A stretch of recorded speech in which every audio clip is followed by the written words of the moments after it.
Yes, this is. Good day, folks. This is Greg Judy at Green Pastures Farm. Today we're doing a little sightseeing.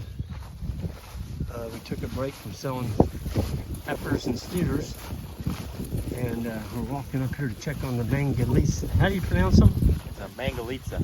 Mangalitsa. They're the sheep pig. Is there a T on the end of that? Yeah, there's a T in it. Mangalitsa, I believe. Okay, Mangalitsa.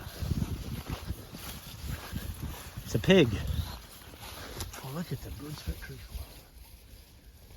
That's what happens when you get a good 3-inch rain in July. We got an inch and they got 3. And then I think before that they had, what was it, another 2. I think they got 5 inches. Check out the volunteer Yeah, corn plants. volunteer corn coming up. So Dennis, he feeds 2 pounds of corn a day, just shelled corn Per head? per head when they're little, and the same ratio and as they get older. So as they get older, They get a little bit more they per head. get less. So they always get 2 pounds when they're little, all the way up. If that makes sense. Really? I think that's what he was saying. I could be wrong on that, but I'm pretty sure that's what he said. The same ratio. So as they get older, they You go after this more. Okay. I believe Golly, I could be wrong, but This is good looking pig feed. Good looking cattle feed too. I mean, look at that. There's been pigs on here. Wow.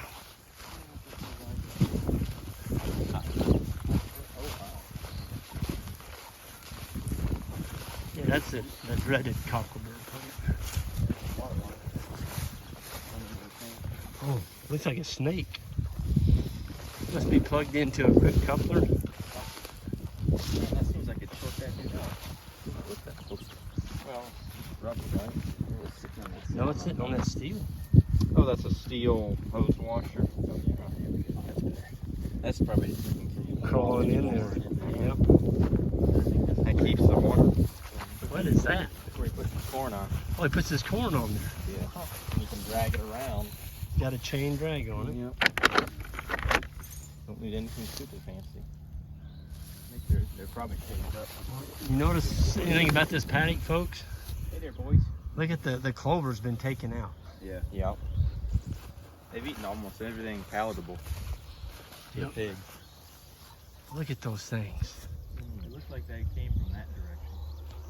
Yeah, he's grazing down the hill. Yep. Using tape on for the brake fence there. He said they weighed, he thought right now they'd average around 200 pounds. Big old thing. You can tell they're a heritage breed the way they look. They almost have like a fur on them, don't they? Well, in the winter they grow real thick hair. It's like a sheep almost. Yeah. The facial structure too, how they're heritage. Yeah. Be careful, David. Don't run through the wire. Have to get. We are strangers. Hey, boys. Well, those are good-looking pigs. Very healthy looking. They've got he puts weaning rings in their nose so they don't root. Yeah. That's how he's making them work on. They're doing well on pasture. Come back this way, Jake, so they have a little more room. I don't want to be herding pigs today. Sure, I wondered if we had any grain for them. Now they're not so freaked out by us. They're doing good. All the seed heads of every grass is Gone. They have. They've taken the seed off all the grass.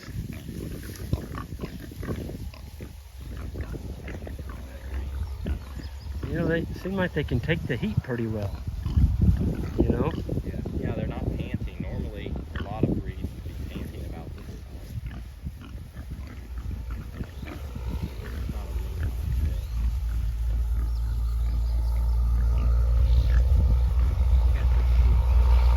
They do.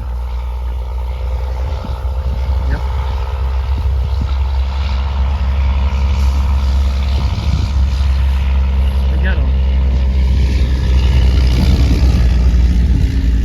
They got a longer than normal snout on them.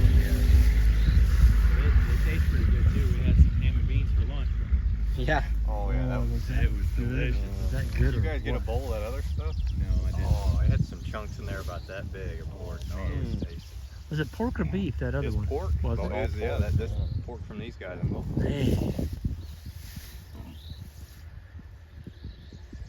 Yeah. They're on probably what, like a half an acre here? Yep. So anybody interested in Mangalitsa pork, you can get a hold of Dennis McDonald. He's up here at Gulp, Missouri. And I don't know how many of these are sold, but I tell you what, we got one from him here a year or so ago, and it is unbelievable good pork. Of course, it's raised right out here on the pasture. It's not on concrete. Far from it. Far from it. Oh, man. He's got them on really good pasture, too. Yeah. Not giving them... Do y'all see any dirt? No. I don't see any dirt. I don't even see a waller out here.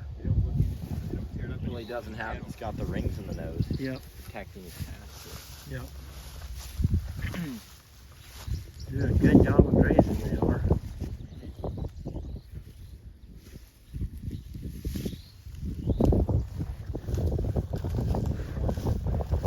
Yeah, I see that. That's not bad though for a paddock this size, you know. But there is no seed heads left on any of the grass. They have clipped every seed head off of those plants. Almost like what sheep do when they come into a paddock. Sheep will take all the seed heads off. But you know, really, what is seed to form a grain? One little, one little first foot trefoil bloom left there. What is it? They're trampling on the ground there. Oh yeah, tons of seed. Yep. Here's your next clover. Yep. They're doing a lot of work for you.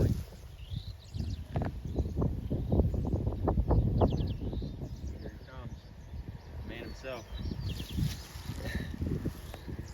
Yeah. When Dennis first got these, I think he had like, I don't know, sow, and she had a litter or something. He just kind of played with them. And this is about his, I think, 5th or 6th year now that he's kept them. He's had them since I've been here. Yeah. And Now he said he's got what, 2 sows and another litter somewhere else. I think so. Yeah.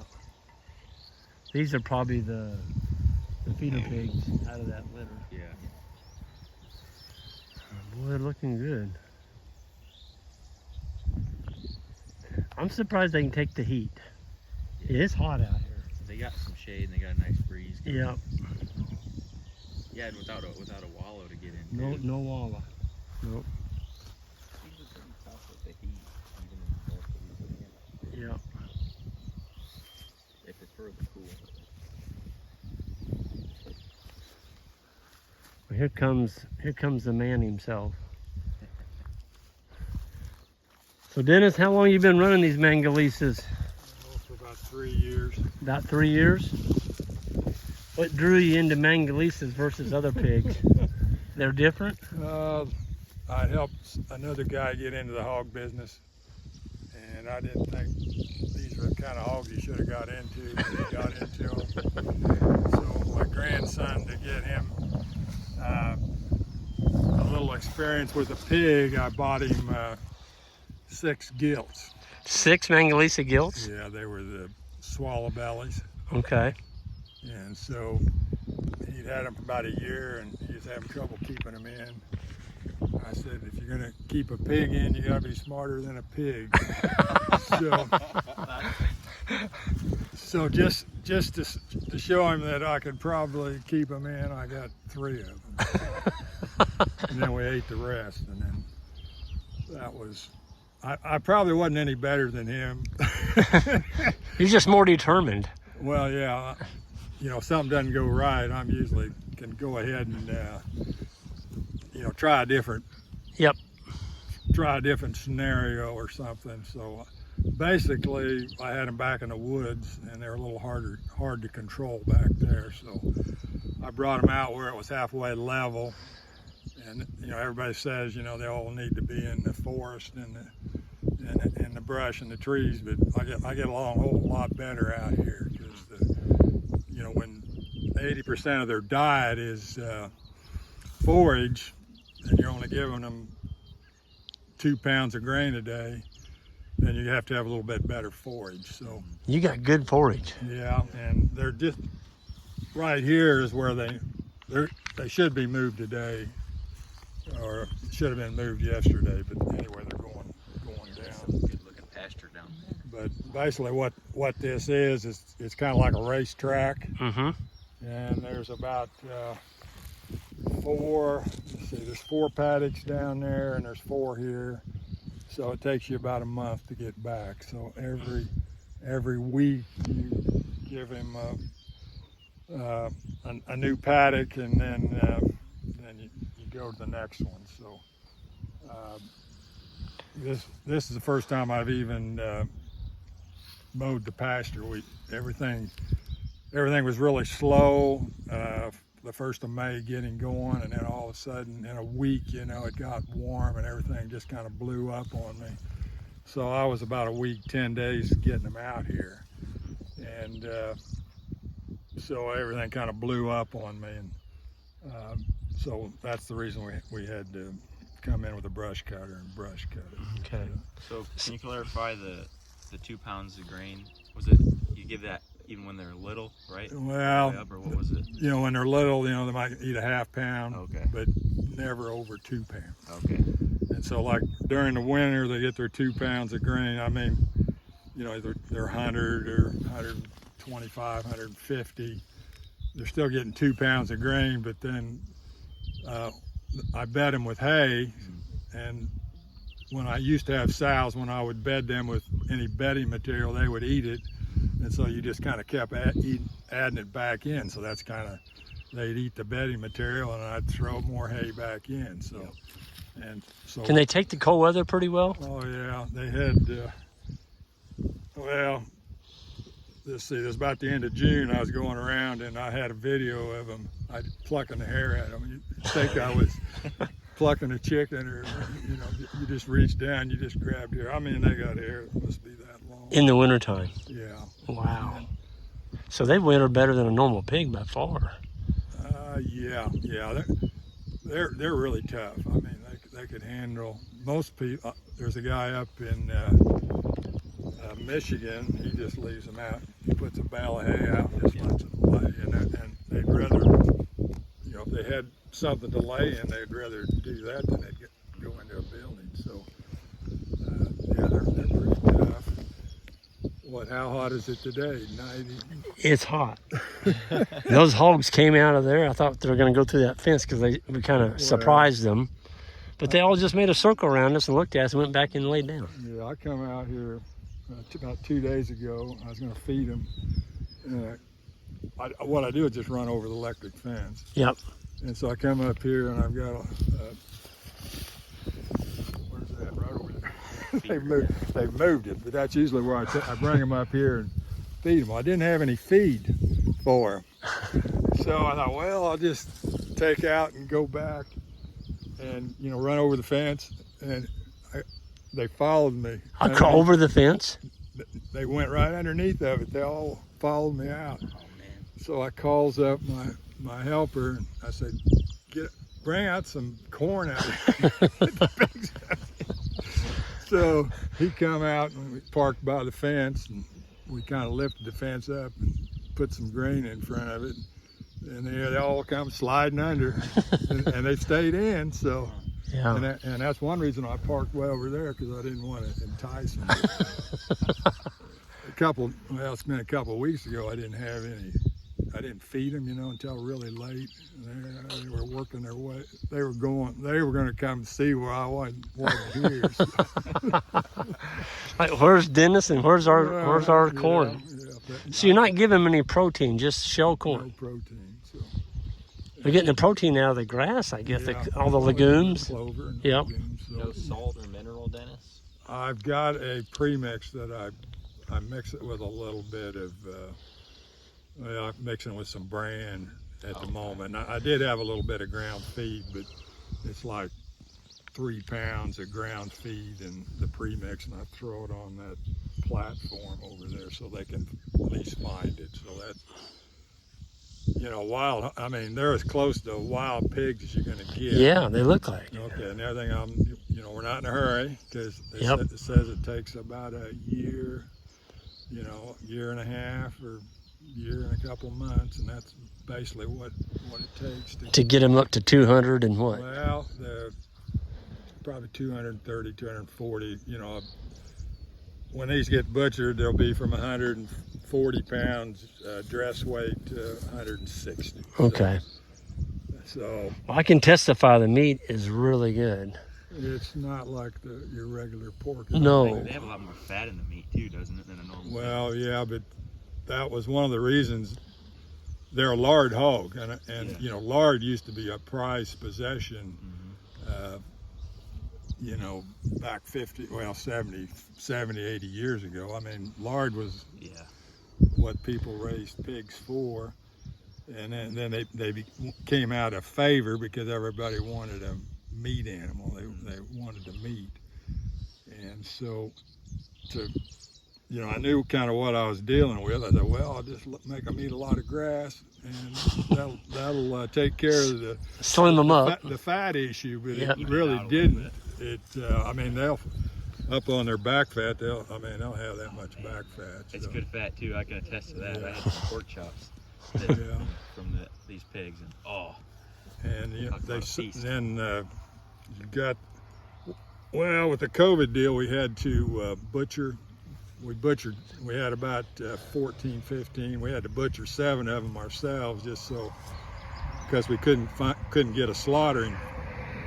So, you know, I make lard, and the leaf lard is what's inside.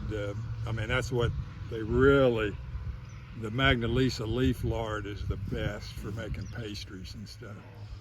Now, if I can get my wife to use it is a problem. I had to bribe her on my birthday to use lard, but it was really good. you ever pop popcorn in lard? Well, I don't. Well, I have, but I haven't. We just don't eat popcorn very regularly. That's what we use that. And it was 3 really years. good. In 3 years, Dennis, have you ever had to worm a pig? No, I don't. Well, I wormed them in the winter, and I thought, well, it just kind of, maybe I need to worm them, so I don't know about it. I can't tell. You've never had one that really got sick with No, worms? no. They haven't had any shots. We haven't given them air syphilis. Wow. No other shots. So no iron shots, no nothing. So You used to raise pigs years ago before you got into cattle. Yeah, That's that's how I survived. That's how I made money. You know, it was back in the 70s and 80s. That's when you could still raise pigs on your That's when it farm. was still profitable to raise pigs. Yeah. And so, That all got taken care of. you know, 80, 90 sows and Yep. 1,600 pigs a year. And they were all in confinement. So it's kind of, you know, you go opposite to extremes. You know, I've basically, with my wife gives me a hard time because I basically quit eating pork. But there was a couple reasons. But one was I wasn't, you know, the way the industry went, and you know, just kind of disgusted. So, you know, I would eat pork if, you know, if somebody served it to me. But other than that, I wouldn't eat. You know, we didn't buy it and didn't have it around. So. You know, this is a whole different ballgame. Are all these pigs sold, Dennis? No, I've probably got a few still for sale. So Yeah. Well, if anybody's wanting Mangalitsa's, fire me an email, and I'll get you in touch with this guy. And I guarantee you won't be sorry. It's some of the best pork you'll put in your mouth. So with that, I'm going to go ahead and sign up. Thank you, Dennis, for explaining your Mangalitsa operation for us. Okay, thank you, Greg. And we'll see you all down the road. Take care.